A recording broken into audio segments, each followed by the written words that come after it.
নমস্কার সবাইকে। মেথির পাঠশালা ইউটিউব চ্যানেলে সবাইকে স্বাগত। আজকের নিবেদন অচিন্ত কুমার সেনগুপ্তের লেখা ছোট গল্প পিক আপ। তবে আজকের গল্প শুরু করার আগে আমার চ্যানেলে যারা নতুন তারা চ্যানেলটিকে অবশ্যই সাবস্ক্রাইব করে ভিডিওগুলিকে লাইক করে দেবেন। ভালো লাগলে বন্ধুদের সঙ্গে শেয়ার করবেন এবং পাশে থাকা বেল আইকনটি অবশ্যই ক্লিক করবেন। শুরু করছি আজকের নিবেদন।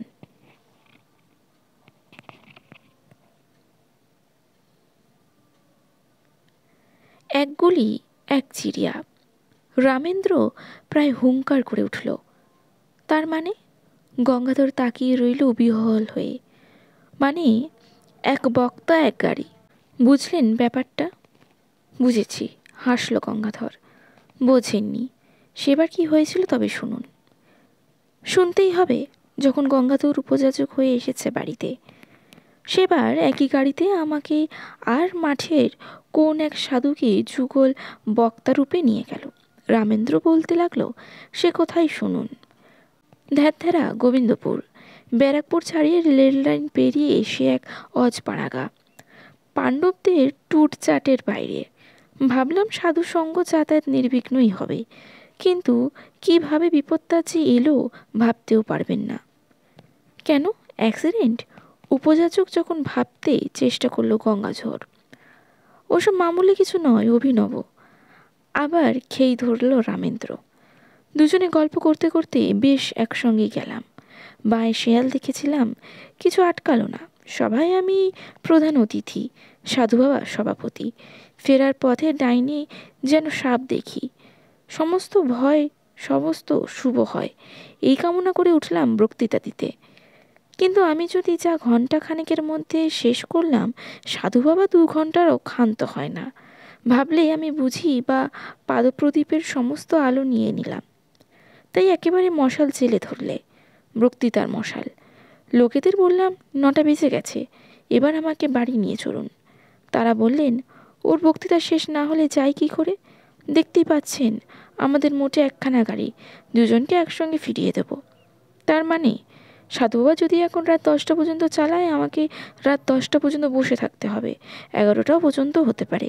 সাধু বাবার কি বাড়ি নেই, ঘর নেই, কাজ কারবার নেই, বাড়িতে চিন্তিত হবার স্ত্রী পুত্রও নেই, একবারে নির্ভেজাল।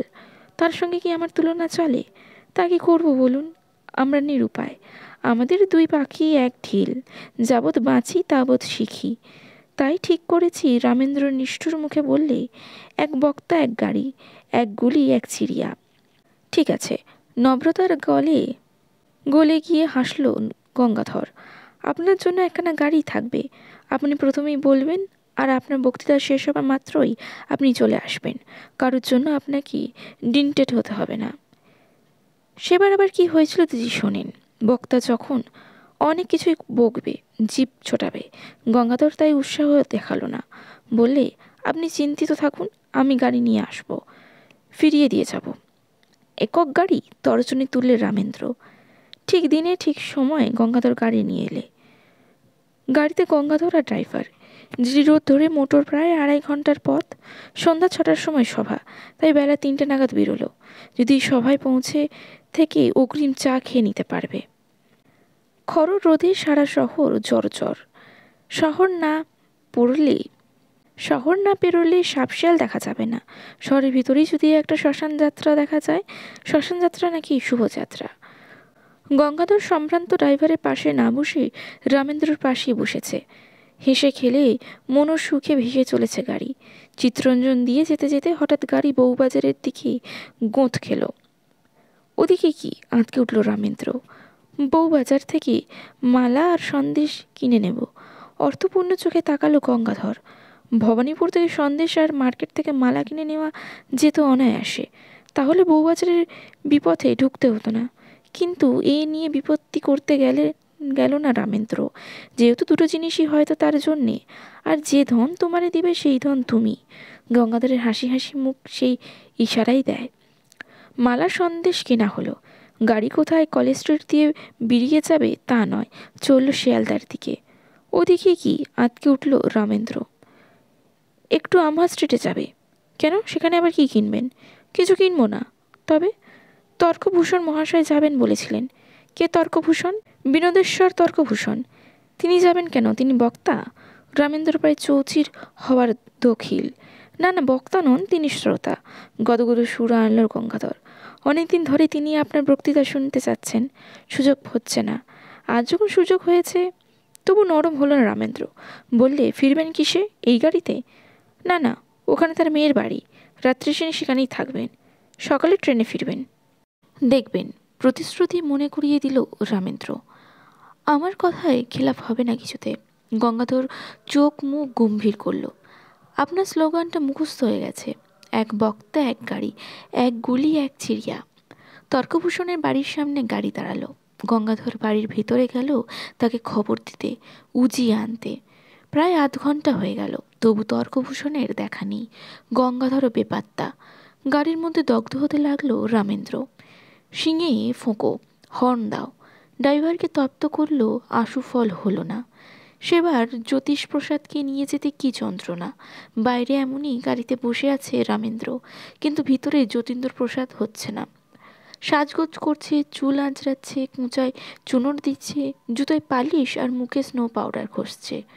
পাক্কা 40 মিনিটের ধাক্কা। ওর তো শুনছি সাজসজ্জার সাজ, খালি পা খালি গাগ, কাঁধে একখানি উড়নি। নাকি ভুল করছি? কে জানে, হয়তো সাজ পরতেও যত আয়োজন, সাজ ছাড়তেও তত আয়োজন। আর লোক নেই। ড্রাইভারের উদ্দেশ্যেই বলল রামেন্দ্র। না, গঙ্গাধর দেখা দিয়েছে, চলো। তর্কভূষণ যাবেন না। গাড়িতে এসে উঠল গঙ্গাধর। বললি ওর শরীর খুব অসুস্থ। সেটা জানতে এতক্ষণ সময় লাগে? কি করবো বলুন? ঘুমোচ্ছিলেন যে, ঘুম থেকে উঠলেন তবে তো জানাবেন যাবেন কি যাবেন না। হায়, শ্রোতার ঘুম আসে, বক্তারও ঘুম নেই। গাড়িটা ছাড়তেই গায়ে হাওয়া লাগলো। একজনে অস্বাস্থ্যে স্বস্তি পাচ্ছে রামেন্দ্র। তার ছোট্ট মনটাকে মনে মনে শাসন করলো। এমনই শাসন কুড়োতে যাচ্ছে, হঠাৎ গাড়ির 5 মাথার মোড়ের থেকে ডাইনে বিকল। ওক দিকে কি? রামেন্দ্র আবার আর্তনাদ ছাড়ল। একটু পাইকপাড়া যাব। সেখানে কি? এই গাড়ির যিনি মালিক তিনি সেখানেই থাকেন। তিনি যাবেন বুঝি এই সঙ্গে? তিনি নয়, তার স্ত্রী যাবেন। স্ত্রীলোক? ভয় কি? বক্তা নন। গঙ্গাধর মৃদু হাসল। গৃহে হলেও সভায় নন। ফিরবেন কিসে? আপনার সঙ্গে যদি টাইমিং না করতে পারেন ট্রেনে। নিজের গাড়ি থাকতে ট্রেনে? সেরকমই কথা হচ্ছে। মোট কথা, আপনাকে ডিকটেট হতে হবে না। ও অঞ্চলে ভদ্রমহিলার বাপের বাড়ি, কোনো অসুবিধে নেই তার। গাড়ির কন্ডিশন ভালো তো, নাকি মাঝপথে? কি যে বলেন! রামেন্দ্রর কথায় অবিশ্বাসের সুর দেখে গঙ্গাধর বেদনার্ত মুখ করল। ছোকরা বয়সে কি কেউ গাড়ির মালিক হয়? ভাবতে বসল রামেন্দ্র। নিশ্চয়ই নিরুৎসাহ রূপেই মধ্যবয়সী হবেন তার। আর তিনি যখন যাবেন তখন সঙ্গে একদল সাঙ্গপাঙ্গ কেন যাবে না? সঙ্গে কতকগুলো ফ্যাচাঙ্গও নেবেন নাকি? চিড়বিড় করে উঠল রামেন্দ্র। না না, ভদ্রমহিলা একলাই যাবেন। রামেন্দ্রর বুকের পাথর তবু একটু নড়ে বসল। গাড়ি দাঁড়ালো এসে দরজায়। দেখবেন, দেরি করতে বারণ করবেন। যাবে। আর আলগা করে বুঝতে দরুন অস্বস্তি। কতক্ষণ চলবে এ দ্বন্দ্ব কে জানে। সঙ্গে ব্যাফল ওয়াল না দিয়ে ভদ্রমহিলা বসবেন কোথায়? ড্রাইভার চেনা লোক, আপনার লোক, হয়তো সামনে তার পাশে বসবেন। কিংবা সম্ভ্রান্ততার দরুন যদি ভেতরেই বসেন, তাহলে গঙ্গাধরকে যেতে হবে সামনে। গঙ্গাধরের অহংকার যে চূর্ণ হবে, এতে আরাম পেল রামেন্দ্র। এতক্ষণ এমনভাবে বসেছে যেন ওই প্রধান অতিথি। রামেন্দ্র উদ্বাস্তু। বসাবসি নিয়ে রামেন্দ্র ভাবছে। সারা গা চাদর মুড়ি দিয়ে হাতে পানি ডিবে নিয়ে দাঁড়ালেন বপুসমতি। উঁকি দিয়ে মারল গঙ্গাধর। যেন দীর্ঘদিন ধরে অসুস্থ ভুগছেন এমন শীর্ণ শুষ্ক মুখ করল। বললে, আপনি যদি ইঙ্গিতটা করুন। ভদ্রমহিলা পেছনের সিটে বসবেন। আর সেক্ষেত্রে রামেন্দ্র পরিচিত অনাত্মীয় বলে ড্রাইভারের পাশে যাবে। আর যতক্ষণ না রামেন্দ্র সরে যাচ্ছে ততক্ষণ ঢুকতে পারছেন না ভদ্রমহিলা। সামাজিক শিষ্টাচার মানতে হবে বই কি। রামেন্দ্র ড্রাইভারের পাশে গিয়ে বসল। আর সন্দেহ কি, কে উদ্বাস্তু কে প্রধান অতিথি? গাড়ি কোথায় বিটি রোড হয়ে সোজা বেরিয়ে যাবে তা নয়, আবার শ্যামবাজারের দিকে মোড় নিলে। ওদিকে কি? ওদিকে যন্ত্রণার আওয়াজ তুলল রামেন্দ্র। শ্যামবাজার থেকে আবার মেসোমশাইকে তুলব। তর্কভূষণ মহাশয় যখন গেলেন না তখন একটা সিট খালি আছে। খালি যায় কেন? গঙ্গাধর বিনয়ভূষণ মুখ করল। ভয় নেই, মেসোমশাই বক্তা নন, আপনার ভক্ত। খালি সিটটা কোথায়, পেছনে না ড্রাইভার ও রামেন্দ্রের মাঝখানে? মনে মনে গবেষণা করতে লাগলো রামেন্দ্র। শ্যামবাজারের একটা গলির মধ্যে গাড়ি এসে দাঁড়ালো। 2 মিনিট। বাড়ির মধ্যে দ্রুত পায়ে ঢুকলো গঙ্গাধর। টুক করে দরজা খুলে বাইরে বেরুলো রামেন্দ্র। রুমাল দিয়ে গলা ছাড়লো, কপাল মুছল। ড্রাইভার ভাবল বাবুর গরম হচ্ছে, তাই বাইরের ছায়া একটু জিরিয়ে নিচ্ছেন। 1-2 পা করে গাড়ির পেছন দিক দিয়ে একটু হাঁটাহাঁটি করলো রামেন্দ্র। ড্রাইভার ভাবল বাবু বোধহয় কোনো যান্ত্রিক গোলযোগের উপশম খুঁজছেন। তারপরেই ছুট দিল রামেন্দ্র। দ্রুত পায়ে হেঁটে গেল পিছন থেকে, ছুটে এসে ধরতে লাগলো গঙ্গাধর। তাই গুড়াগুড়ি থেকে দৌড়ে দেবার সম্মুখীন। শুধু জিভ নয়, পাও ছোটাতে পারে রামেন্দ্র। পালালো পালালো। ভদ্রমহিলা থাক থাক চিৎকার করে উঠলেন। ধরো ধরো। গাড়ি থেকে বেরিয়ে এলো ড্রাইভার। ছোটার আগে রামেন্দ্র একবার মনে হয়েছিল সন্দেশের বাক্সটা হাতে নেবে কিনা, কিন্তু হনুমানের কথা মনে পড়তে নিবৃত হলো। হনুমান যখন রাবণের মৃত্যুবান নিয়ে পালাচ্ছে, তখন মন্দোদরী ফল দেখিয়ে তাকে চেয়েছিল প্রলুব্ধ করতে। হনুমান প্রলুব্ধ হননি, রামেন্দ্রর প্রলুব্ধ হলো না।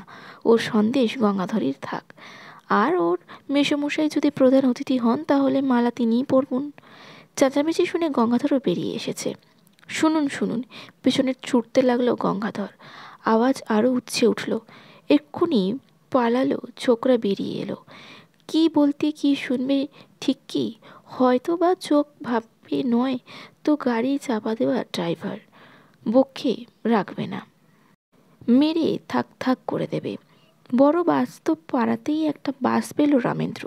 কিন্তু বাসে ওঠা কি বুদ্ধিমানের কাজ হবে? নিশ্চয়ই ট্যাক্সি নিয়ে ধাওয়া করবে পিছনে, ধরে ফেলবে, ধরিয়েও দেবে। কি বলতে কি শুনবে তার ঠিক নেই, দলা পাকিয়ে দেবে। এদিকে ওদিকে তাকাতে একটা ট্যাক্সি দেখলো, আর পরিমার্ক করা হুমকি খেয়ে ধরলো সেটাকে। স্টার্ট দিয়ে ড্রাইভার জিজ্ঞাসা করলো কোথায়। রামেন্দ্র বললে এলোমেলো। সে আবার কোথায়? জায়গা জিজ্ঞাসা করা অন্যায়। যতক্ষণ কিছু না বললো সিধে চলবেন। তারপর ডাইনে বললে ডাইনে, বাইনে বলে বাই। আর ওসব নিয়ম যদি না মানেন এলোমেলো। ড্রাইভার হাসলো। অনেকটা ঘোরাঘুরি করে গঙ্গাধরকে নিঃসন্দেহ রূপে নিবৃত করলো। বাড়ি ফিরেলো রামেন্দ্র।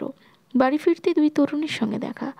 আর রানীর শয্যা থেকে এসেছিলাম, আগামী রবিবার আমাদের সভা, আপনাকে প্রধান অতিথি হতে হবে বললে একজন। এসে শুনলাম আপনি কোথায় গোবিন্দপুর গেছেন, ফিরে যাচ্ছিলেন, ভাগ্যশেষ মুহূর্ত নিয়ে যাচ্ছিলেন আপনাকে। পিক আপ কবে এনেছেন? রামেন্দ্র হাসলো। আপনাদের জন্যই এনেছি, বসুন।